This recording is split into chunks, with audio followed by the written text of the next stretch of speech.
নমস্কার, একালের রান্নাঘরে সকলকে স্বাগত জানাই। আমার আজকের রেসিপি নরম নরম পোয়া পিঠে বা গুড় পিঠে বা তেলের পিঠে, যে নামেই একে জেনে থাকেন। তাহলে চলুন রেসিপিটি শুরু করা যাক। আর রেসিপিটা ভালো লাগলে অবশ্যই একটা লাইক করবেন আর আমার চ্যানেলটিকে সাবস্ক্রাইব করবেন। পোয়া পিঠা করবার জন্য প্রথমে একটা গোলা তৈরি করে নেব। তার জন্য একটা বোল নিয়ে নিয়েছি এবং এতে নিয়ে নিচ্ছি 1 কাপ আতপ চালের গুঁড়ো আর দিচ্ছি হাফ কাপ ময়দা। ময়দাটা দেওয়ার ফলে পিঠেগুলো বেশ নরম হবে। দিচ্ছি সামান্য লবণ। এই সমস্ত ইনগ্রেডিয়েন্টসগুলো আপনারা আপনাদের প্রয়োজন মতো বাড়িয়ে বা কমিয়ে নিতে পারেন। এবারে দিচ্ছি হাফ চামচ মৌরি। এবার এই সমস্ত শুকনো উপকরণ ভালোভাবে মিশিয়ে নিচ্ছি। সমস্ত শুকনো উপকরণগুলো ভালোভাবে মিশিয়ে নিয়েছি। এবারে এতে দিয়ে দিচ্ছি হাফ কাপ খেজুরের গুড়। গুড়টা আপনারা আপনাদের পছন্দ মতো দেবেন, যে যেমন মিষ্টি খাবেন সেটা বুঝে দেবেন। গুড়ের বদলে আপনারা চিনিও দিতে পারেন। এই সমস্ত উপকরণগুলো আবারও ভালোভাবে মিশিয়ে নিচ্ছি। এবারে হাতের সাহায্যে আমি এই গোলাটা মেখে নেব।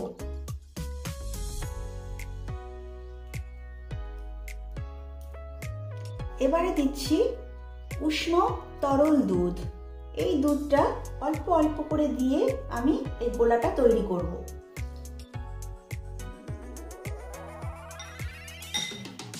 গোলাটা এমনভাবে তৈরি করতে হবে যাতে গোলাতে কোনো রকম শক্ত দলা না থাকে।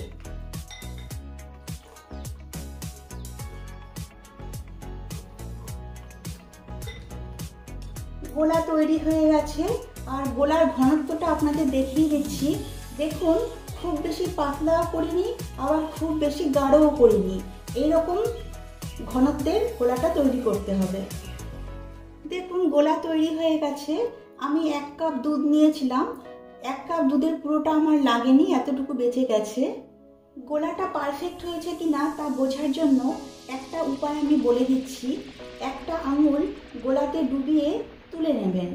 যদি দেখেন গোলা আঙুলটাকে কোট করে নিয়েছে আর আঙুলটা দেখা যাচ্ছে না আর গোলার বিন্দুগুলো খুব দেরিতে পড়ছে, তখনই বুঝবেন গোলাটা পারফেক্ট তৈরি হয়েছে। এবার গ্যাসে একটা কড়াই বসিয়ে দিয়েছি এবং এতে পর্যাপ্ত পরিমাণে সাদা তেল দিয়েছি আর তেলটা ভালোভাবে গরম হতে দিয়েছি। তেলটা ভালোভাবে গরম হয়ে গেছে। এখন আমি সবগুলো পিঠে একই রকম সাইজের করার জন্য এরকম একটা পাত্র নিয়েছি। এবারে এই পাত্রটা আমি তেলে ছেড়ে দিচ্ছি ভালোভাবে গরম হওয়ার জন্য। মনে রাখবেন, পাত্রটা কিন্তু খুব ভালোভাবে গরম হতে হবে, তা না হলে কিন্তু পিঠের গোলাটা এই পাত্রে চিটে যাবে। পাত্রটা ভালোভাবে গরম হয়ে গেছে। এবার এই পাত্রটা আলতো করে তুলে নিচ্ছি। এবারে এই পাত্রে পিঠের গোলা দিয়ে দিচ্ছি।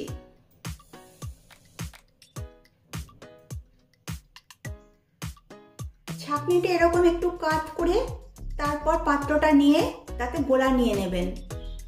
এবারে গ্যাসের ফ্লেমটা লো টু মিডিয়াম করে আমি এই পিঠেগুলো ভেজে নেব। প্রথমে একবারে ছাড়বেন না, আলতো করে ছাড়তে হবে।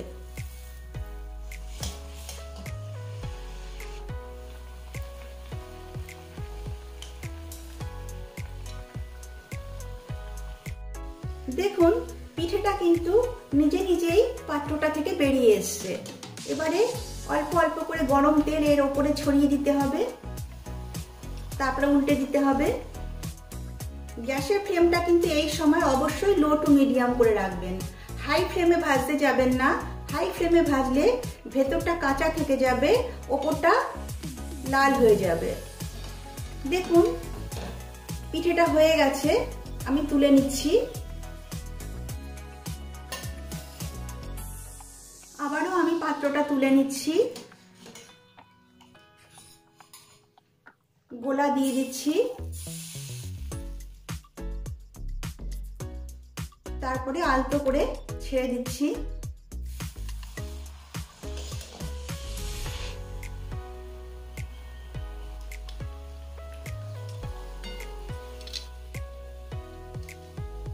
দেখুন পিঠেগুলো কত সুন্দর ফুলে উঠছে।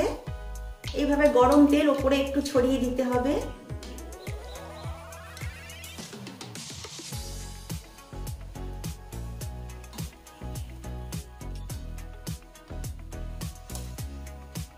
দেখুন এই পিঠেটা হয়ে গেছে, তুলে নিচ্ছি। পিঠের গোলা দিয়ে দিচ্ছি।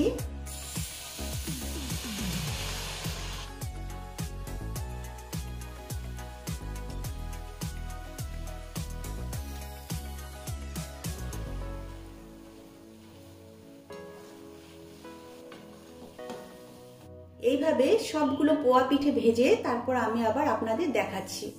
তৈরি হয়ে গেছে নরম নরম পোয়া পিঠে।